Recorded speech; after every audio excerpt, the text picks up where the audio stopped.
Hey, welcome to Horns Up, this time again from a Starbucks, but not our usual Starbucks, which is why there's a lot of ambience noise. Hi, Peter. Finally, nice to see you in person. Yep, it's the first day I've gone out. It's a great week, right? It's been a great week, hasn't it? You've had a lot of time to yourself. How many metal albums did you listen to this week? A lot. Can we tell people why you had so much time to yourself? Well, let's just say I was in quarantine. You were in quarantine. Oh my God. Were you patient zero or something? Was there an outbreak? Well, it's not that dramatic. Like blistering barnacles.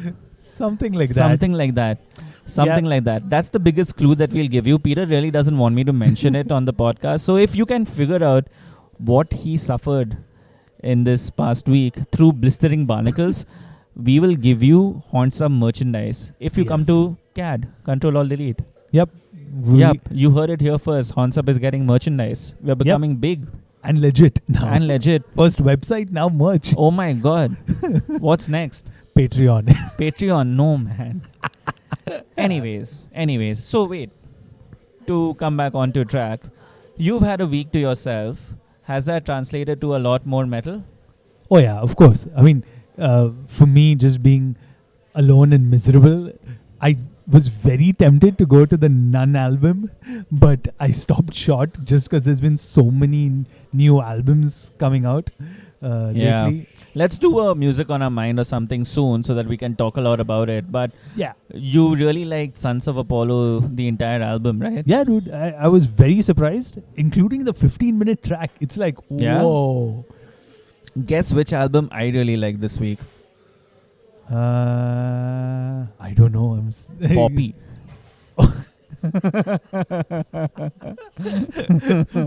It's been that kind of a week for me. Okay. Wow. Okay. Anyways, from Poppy to Sons of Apollo and so much more in the middle. And precisely what we've got in the middle at the moment is a band that you are slightly chummy with. Yeah, I mean, it's called Kaoteon. So they're Kaoteon. Yeah, so they're originally from Lebanon. I've been following them for a while. How did you first chance upon them? So there used to be these forums I used to be part of in when I was living in Dubai called fried.com. Fried.com. Yeah, shout out to those who remember what it is. But that was Were you still Trend Crusher? Yeah, always been. Always, okay. So it was like the GigPad RSJ equivalent in Dubai. And with people doing tanao and stuff like that. All kind of crazy All kinds of crazy shit. Yeah, but that was the place you found out about like anything happening independent music, whether it was rock, metal, everything. But was it largely restricted to one specific geography?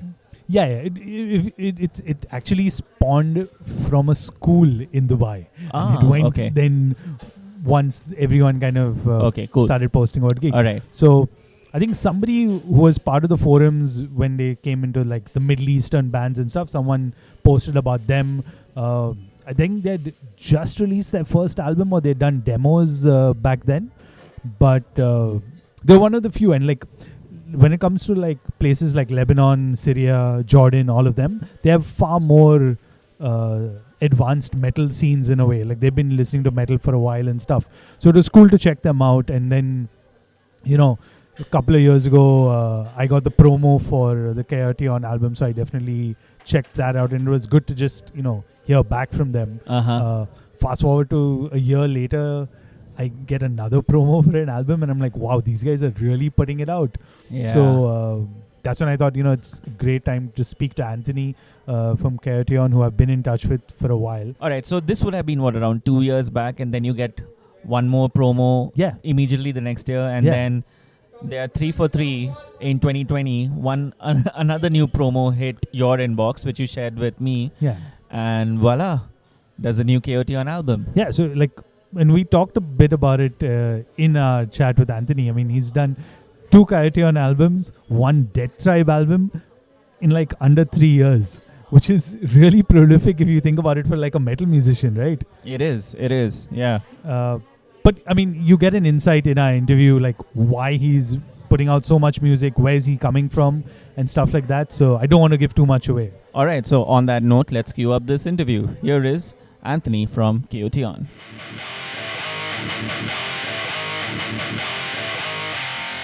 So welcome to Horns Up, Anthony from the international metal act, I'd like to call them, Kaoteon.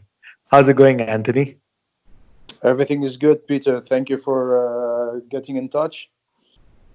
Yeah, I mean, we've been in touch for a few years. I realized that.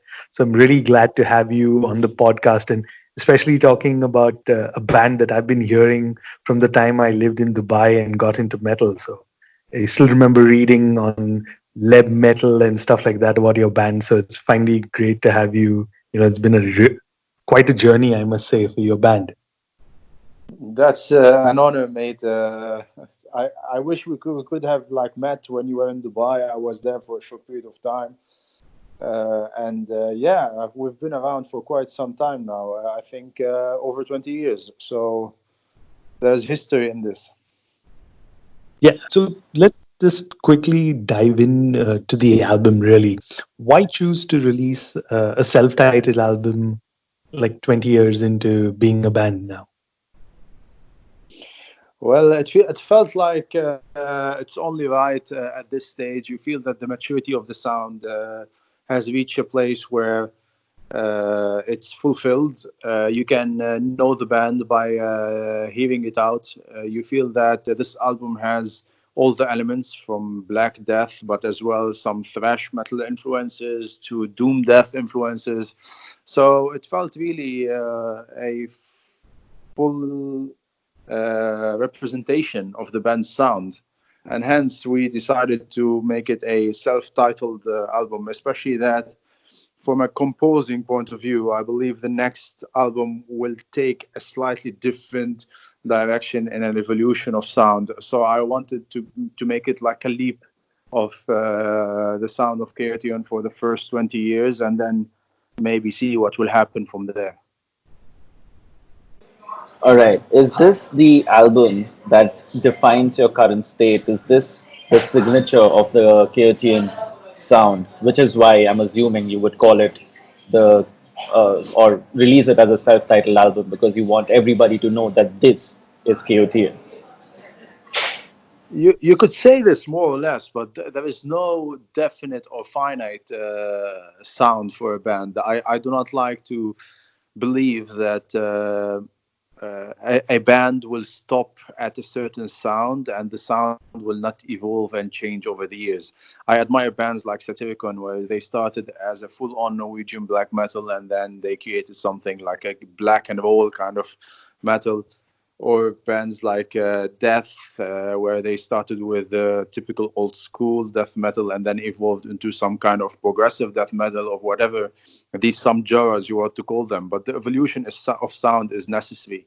And if you hear Chaoteon as well from the first demo till now, I feel there is an evolution of sound. Today, at this point of stage, I feel that the whole album was not a series of good riffs that were patched or glued together, but rather a fully like a full sound that was just there are no fillers. Every song has a place in the album that is perfect, in my opinion, and hence we went for the self-titled album. But you will see a lot of changes, and as you know, I change a lot of lineups, so it will always change the sound. And I will not try to copy myself. I will try always, hopefully, to evolve into a new and better sound in the future. All right. One of the things that struck me while I was going through the album is a sentence which describes it, saying, "It was created in a state of flow between time and dust, from broken to reborn souls." If you could just give us a slight insight into that and what that means for your music overall as a band. So yeah, I think I answered it in the first one, but more or less this sums it up. When I wrote that sentence on Bandcamp, I think you read this. Yeah. I wrote it because the songs, when I composed them, they were not as I said, like a collection of riffs, or I tried to see what fits next or anything. I just sat there and I really felt the moment, and somehow the songs came all together in one setting. Of course, now I'm talking about the guitars, not the whole instrumental thing, but the main melodies. I didn't force them out. I didn't try to see what goes with it or next to it. I just played those songs one at a time in a full form, and they took shape in one go. Now, how did that happen? I really don't know. Maybe I have more space to think, to understand, to compose. In the past, I was always rushed. I was working much more hours. In Dubai, you know how work is. You work from dusk till dawn. So it could be that. It could be other factors. But yeah, it was. I felt like the album was not forced. It was rather a complete. It was coming out of me effortlessly.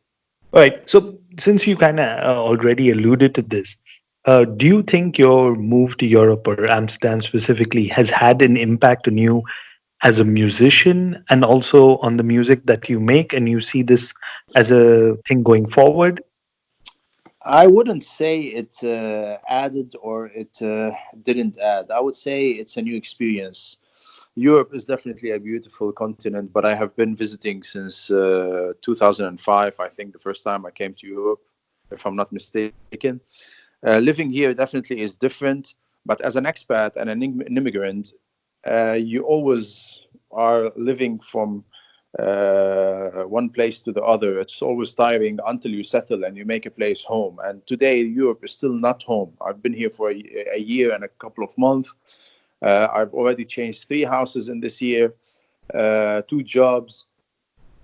And I am here because of my job, not because of my music. My passport doesn't allow me to go anywhere else except my home country. So I always have to prove myself in the day job, which is something that fans or people in the music industry don't know anything about. But yeah, you have to hustle. You have to make sure that you have a good career, so you get your sponsorship from the company that's hiring you, who doesn't care really if you are a musician or not. And we do this out of passion. So music for me, I do it at night, on the weekends. I think it during the breaks when I'm at work. So Europe didn't really have an influence in the sense of I'm still living the same kind of way that I lived, whether in Dubai or in Lebanon, from working from dusk till dawn, trying to achieve things and make them happen. But maybe you have more access to music concerts, to gigs, more often than you used to have in other countries. You feel that you are closer to other nations, so there is a certain kind of hope that you might one day get the benefit of being here in Europe in terms of gigs or labels or support or promoters. But I'm still so far away from getting that advantage because yeah, I still miss the networking, getting out there, let the people know who I am in this country or if I am here. Still a long way to go. But hopefully, maybe next time when we release this next album, I would have a different story for you to tell. Let's see what the future brings. So, yeah, we've talked quite a bit about the album. Now, let's get a glimpse into it. So, can we play a song from the album? Which one should we play and why? Uh, you can play a song from the album. It's like every song have a different meaning for me and special place in my heart. But if I had to choose only one, I would go for Son of the East because it is a blend between the old and the new. It is fast and furious with a lot of blast, but as well it has the melodies that are epic in my opinion. Then it blends some thrash metal verse before and after the solo, and then it has a solo that I think one of the best I've written so far.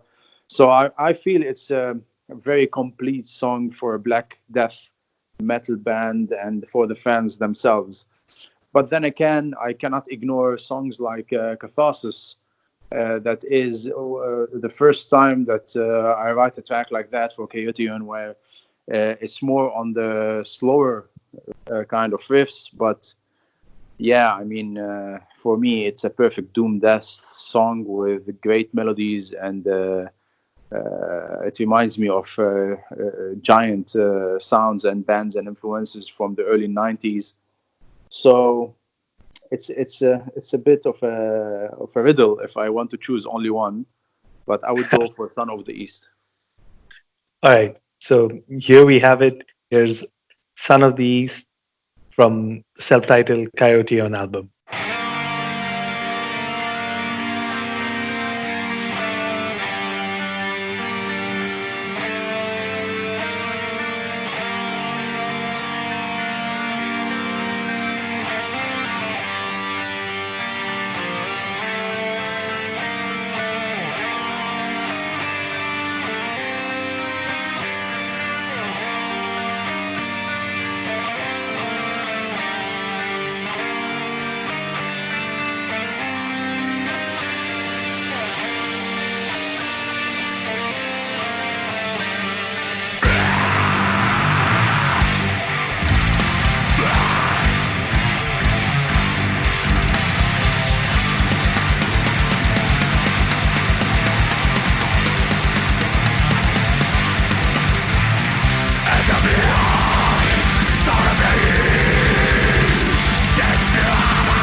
As somebody who's been following you for the last few years, I've noticed at least the past couple have been quite prolific for you.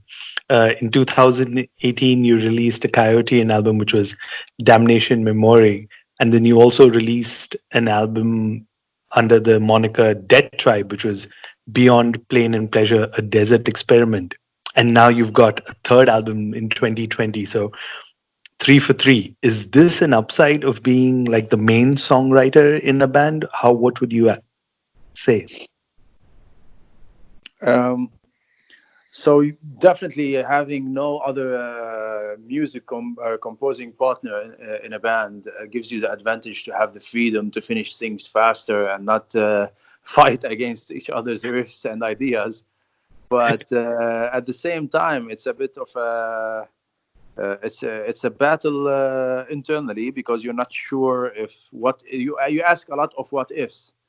However, yeah, I like a lot of music genres. A lot of riffs come to me, and while I'm practicing, and I think that they shouldn't be wasted. So I decided to do another project, which is Death Tribe, where I would experiment with multiple music genres and musicians at the same time. And to be quite honest, I just finished the second album of Death Tribe. We are recording the vocals this week as we speak. And we finished the drums, which will have Bard from Leprous. We will have Linus Klausenitzer again on bass, and me on guitars. And I will have this time a collection of Dutch metal vocalists, which will be an experiment in the Netherlands. So the title is still not fixed, but who knows? It will be something about Beyond the Red Light District, a canal experiment, maybe. I don't know. Let's see if I just came out with with the name of the album on this podcast. You heard it first here. That's awesome. So before we actually talk about Death Tribe a little bit too, I want to understand, and this is because you brought all your collaborators up. What's your recruitment process like for a musician? What do you look for in a collaborator? First and foremost, I have to like the artist. Second, they have to be accessible. So I don't like to. I don't like egos. I do this for the fun and for the passion and for the love of music. So I try to hear the bands, and if I like the sound or of someone, and I think that he could be a good fit, I reach out, and if they reply fast and they are ready to coordinate and collaborate without a lot of egos in the room, then I would go for it. But yeah, I don't look for technicality or how fast or how good someone is on his instrument, because me myself, I'm not a very technical kind of guitarist. I enjoy the spirit, the overall feel, the special signature, and for me, metal is about expression more than an exercise. So yeah, I would say to be a good fit, and to have the spirit of a metalhead inside of them, which is a social person that loves music and loves justice in this world.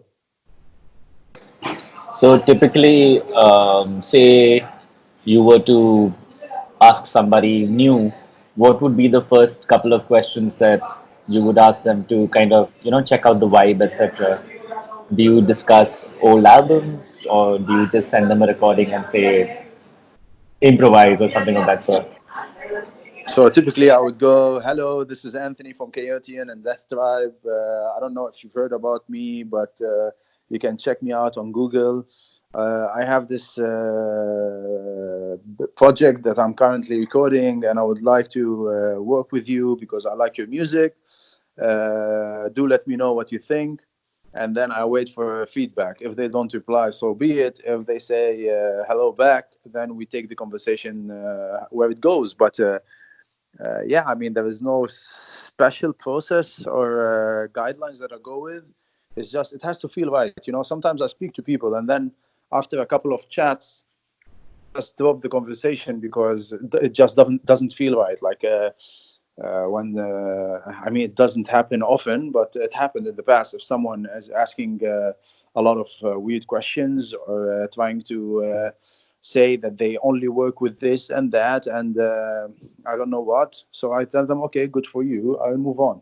And this is one of the reasons as well I'm able to deliver music faster these days, because I let go of a lot of things that I used to check in the past. It has to be perfect, it had to feel right, and discuss, take into account everybody else on the journey, and think about what do they think and how do they feel. I don't have time for this anymore. So it's not because I think I'm better or anything, but it's my project. It's my little thing that I enjoy doing, and I feel if it feels right and I like the way it's working, then I would go ahead and work with the other members, because a band for me is like, as the word says in the Webster, we complete each other's. It has to feel right. So if someone closes the circle and makes the chain stronger, then we move ahead. If not, we just don't, and we go and search for someone else. Right. So I'm very curious to know, now that you've said all of this, who's on your bucket list, if you have any sort of musicians? And has there been anyone you've kind of asked, but things just didn't work out for whatever reason? Uh, yeah, you can ask. Bucket list. Well, the world is vast, but now if I think top of mind, because I don't have a bucket list, but vocalists like that I grew up with. If we're talking about Aaron from My Dying Bride, or Dave Vincent from Morbid Angel, Oh, yeah. that would be a great addition. Or drummers like, or Devin Townsend, for example, if he does projects. But sometimes you have to know your limits as well. Like some people don't do collaborations. Some people are too famous to reach out for. Yeah, I cannot go. I mean, I would Anthony and I try, are but fanboys of Devon, so we definitely root for something like this to happen. Hey, for all you know, maybe Dave Vincent or Devin Townsend is listening to Horns Up as well. And yeah, yeah. No, I mean, I assure you that next week I will have a drink with Dave, Arun, and Flo during their gig here in the Netherlands for the band Oh, Ultimas. oh yeah, So really good it's album. yeah, already scheduled. Amazing album. I know the guys. We talk since a long time, and it will be the first time I meet them face to face. And I might mention, what do you think if we do a song together?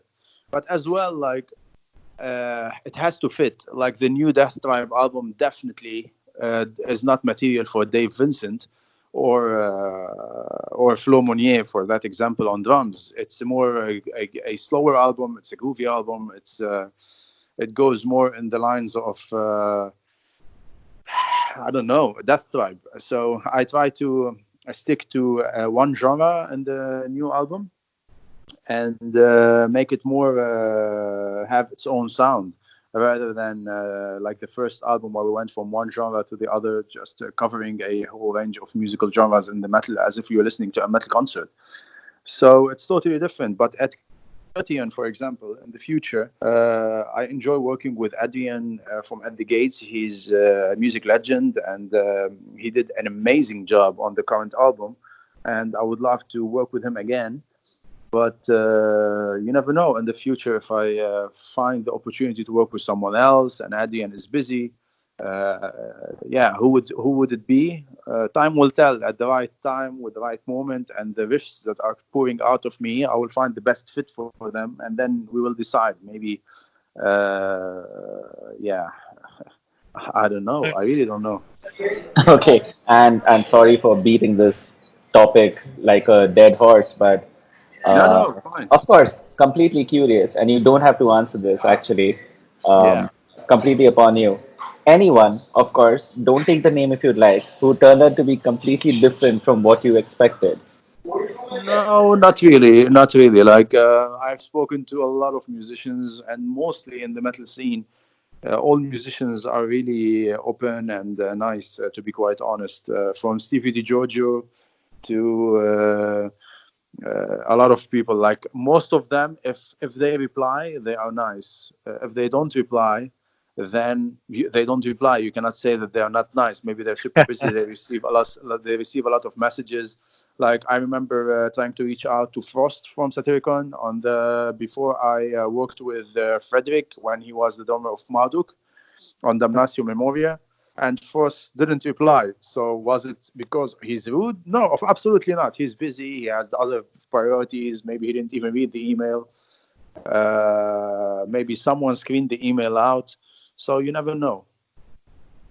Yeah, and I think that's kind of how we feel about the podcast also, and people we approach. Sometimes they reply, sometimes they don't, but yeah, it just depends.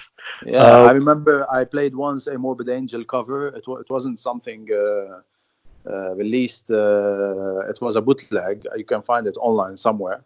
And I sent it to Nergal from Behemoth. And back in the day, he was still not super famous. He replied and he liked it. I can't find that email anymore. It would be nice. But today, I mean, if I send him the new album, I highly doubt that he will reply. I'm sure that a million person is sending them stuff to check and things like that. But all these people are really nice people. I mean, they all struggled at the beginning to get to where they are. They put the effort and the time. They have discipline. So they are all good, I think, people. You never know at the end of the day. You always have an asshole in the bunch, but I didn't meet the asshole yet. okay, I'm glad. So let's get back on what we kind of left off before we went on a bit of a detour. If you could kind of tell us the difference between Kaoteon and Dead Tribe, would it be the ideas, the experience, sound? How would you kind of differentiate between them for someone who's not heard either bands? It's totally two different projects. Chaoteon is talking about first, it's a more obscure, esoteric kind of band. It's a black death metal band. It will always play around the genres of black and death, doom kind of riffs. It's a band with history of 20 years, speaks to, I believe, an older crowd of the metal scene. It's the lyrics are about socio-political, but in a historical way. Walid always writes the lyrics for Chaoteon in the past until this album. So he took that route where you have to know the subject to understand what he's talking about. There's a lot of research behind it. Death Tribe is more modern sounding. It's a more groovier band. It's a experiment with multiple musicians, so multiple kind of expressions. I wrote all the lyrics on the first album. I did all the vocal lining. So basically, there is absolutely no one else in the direction or the production of the album. The new album, I'm leaving a bit of space for vocalists. Maybe I still didn't start the recording of the vocals, so I don't know. But it's a totally different direction, more groovy riffs, more thrashy. So if you listen to the two albums, you wouldn't recognize, I believe, that one is connected to the other. All right. Okay. That sounds very interesting. Uh, why don't we play also a track from Dead Tribe? I know it's going to be a little hard for you, but I'm putting you to the task. Which track should we play? And since we've talked so much about Dead Tribe, it only makes sense. Well, a good representation of Death Tribe and to show the difference would be Implode, Explode. Definitely a track that is more modern sounding, has elements of modern death metal, and at the same time is groovy enough with great bass tracks and drum parts. But I'm very curious to see the reaction on the follow-up album, which is quite different as well. All right. So here's Implode Explode from Death Tribe, Beyond Pain and Pleasure, a desert experiment.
Of course, we are doing this within 20 days of the new year, so I have to ask you, do you believe in New Year resolutions at all? Uh, do I believe? I don't believe, but it's good to check what you have done in the previous year and to have some reflection on the achievements and what do you have lined up for next year, and to say that I want to do 1, 2, 3, 4. But I'm not really religious about it. I don't feel that I failed if I don't do them, or I celebrate if I did them. It's more a checkpoint. It's a good checkpoint, just like your watch 24 hours, your watch for 60 minutes. We created the notion of time. Of course, Earth goes around the sun and all that bullshit, but at the end of the day, we're just a speck of dust in this universe. So I don't really have great beliefs, disappointments, or celebrations, but it's a good checkpoint. Okay, so at this moment in time, what are your goals on a musical front for this year? So first and foremost, of course, release Kaoteon, and try to give it its worth and reach it to reach a, a a good fan base and all the metalheads I could reach around the globe. Then I'm finishing the second Death Tribe album, and I would like to finish the recording, then mixing and mastering, and hopefully aim for a release by the end of the year or the beginning of next year, which will keep me on the track of one album per year. And I am already on the track to have the third, or yeah, the third track for a follow-up on Kaoteon album. But this time, yeah, as well. This is why I said I think it will be a changing point, a turning point in the sound of Kaoteon as well, because I see that I'm experimenting and going more into a darker kind of sound, and a bit more identified sound for Kaoteon. That is different from the past, but definitely different from most of the stuff I have heard so far coming out of the music industry. You have your plate quite filled up already. That's a lot of goals, I which is mean, great. as an expat and someone who has a passport that cannot tour because I need a visa even if I want to go anywhere. I fill my days with like a normal artist who has the privilege of the passport. He will be on tour promoting his album for 360 days, and then they go back to the studio and sit for a couple of months, and then repeat all over again for a couple of years. But since I don't have that privilege, I keep myself busy composing and recording and working with musicians and doing my part of the drill. To each their own, I believe. But yeah, it's the case with most of musicians that don't have privileged passports and papers around the world, which find it hard to have a label take them and adopt them, because labels need you to tour so that they can sell merchandise and make money out of the band. Then you have a touring agent and a booking agent and a brand manager and all that stuff, which by now, by the reputation we have, we could have had it, but we cannot have it due to the fact that our passports are not privileged. So that's it in a nutshell. I have the it's an advantage that I can make more music. So I'm doing that. All right, this is very interesting because the way you say it or the way you are making this statement, it seems to be that the fact that you can't tour, it doesn't seem to be bumming you out. It's kind of almost freed you up to do so much more than to go out on this touring cycle of sorts. Am I right in saying that and assuming that? It's always a question mark. You cannot say it's not black and white. At the end of the day, touring comes with a lot of positive things with it. You get to meet a lot of people, you promote your music, you reach out to fans much easier, and you make good connections. You enjoy it. It's a lot of fun. Everybody wants the rock star life, but it comes as well, especially in this time and age, with a lot of it's a heavy work. You have to tour, sit in a bus, especially if you still didn't make it, to take all the shit, sometimes play for free.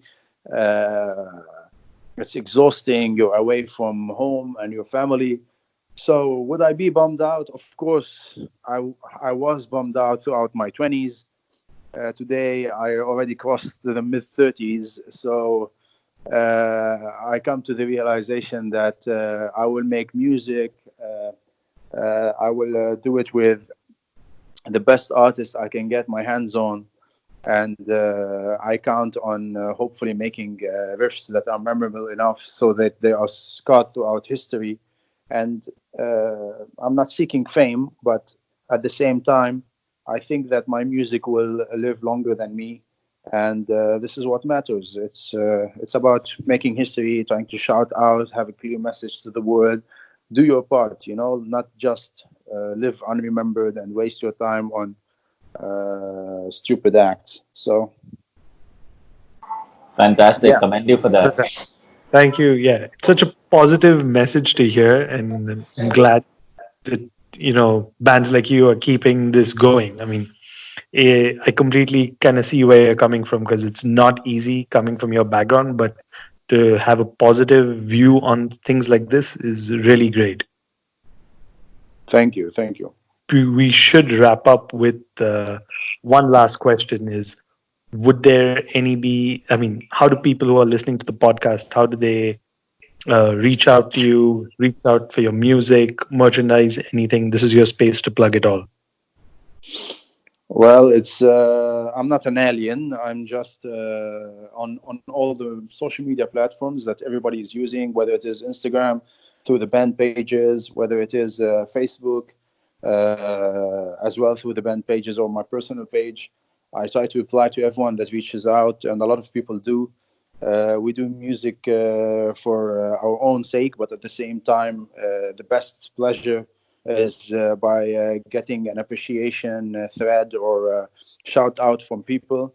To buy the album and support the band, you can always do it through Bandcamp or CD Baby or any of the available music platforms. The worst thing, if you download the album and spread it yourself, this is how you hurt bands. Other than that, we're not seeking, again, I said fame or to be rich for music, but at the same time, it feels great to be supported. So whether it is Kaoteon, Death Tribe, or any other band that is trying to make it, I really appreciate fans who support the bands and go out there and try to show appreciation. So yeah. Thank you very much, Anthony, for your time. Really appreciate it. Looking forward to what you have planned for the rest of the year and keeping in touch, man. Same to you guys. Thanks a lot, and keep doing this. It's very important to keep spreading the message, and hopefully we'll meet live sometime soon. Good luck. Oh yeah, definitely. I think that should come to fruition hopefully sometime in this year or maybe in a couple of years' time. Anyway, thank you so much. Horns up, Anthony. Horns up. Cheers. Horns up.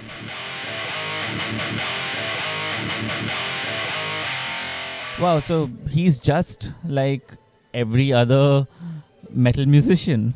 Yeah, dude. And I don't mean that as a bad thing, of course. There's just an innate drive in almost every metal musician to just release new music as fast as possible and also be able to play it wherever he or she has the opportunity to do. Yeah, I mean, when I look back at, if you listen to any of our interviews in the last 40 odd episodes, you'll see a common thread. Everybody's so self-driven. Yeah. Makes me feel that I'm just a bit lazy. No, and I mean, it always happens that, it's one of those things where, and probably this is coming from being a week by myself introspecting or so, but, you always put yourself down, and then the moment you kind of look at others and stuff like that, you're like, okay, situation's not that bad, but okay, this is an inspiration, or this is the kind of goal I should kind of achieve. This is where I can go. Yeah. So, yeah, I think I should stop at that. Otherwise, this is going to be like a self-motivation or a self-help podcast. Where's Sacred Reg when you really need them? Yeah. Positive. Positivity. All right. That's it from us this week. We'll be back next week. We've got brothers from Pakistan. Yeah, man. This is a very special episode. Yeah. But I'm going to address that in the next episode for sure. All right. Till then, hornsupod.com. You know where to find us. Horns up. Horns up.